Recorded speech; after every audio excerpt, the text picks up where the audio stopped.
Welcome to the parking editing tutorial. In the Add Components menu at the bottom center, click the Parking button. Choose one of the following types to create: speed ramps, sloping floors, surface parking lot, driveway, and driveway and parking. If you click on the speed ramp option, you will be able to draw a parking structure with speed ramp circulations when it's set to multiple floors. Buildings can be placed on top of this parking structure.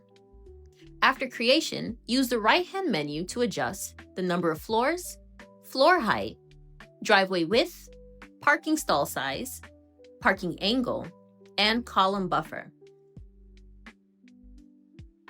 Sloping floors is a garage type that is mainly used for wrap-style buildings. Keep in mind, buildings cannot be placed on top of this parking structure. After creation, available settings are similar to speed ramps: the floor count, floor height, driveway width, parking stall size, and column buffer. The surface parking lot can only be used on the ground floor and is drawn directly on the workspace. You can place buildings over this parking lot, and then the areas overlapping will be automatically excluded. Click on the Regenerate option on the floating menu to optimize the parking layout. Adjustable settings in the right-hand menu include driveway width, turn on and off driveway rounding, parking stall size, parking stall angle, enable and disable parking stalls around the building perimeter, and pathway buffer.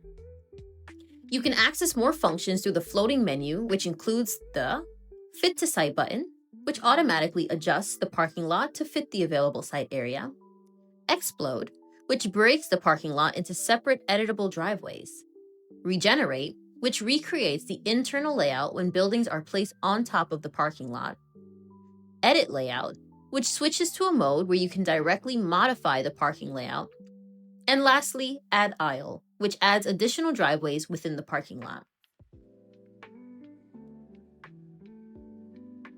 Driveway is a tool that is used to draw only roads without parking stalls.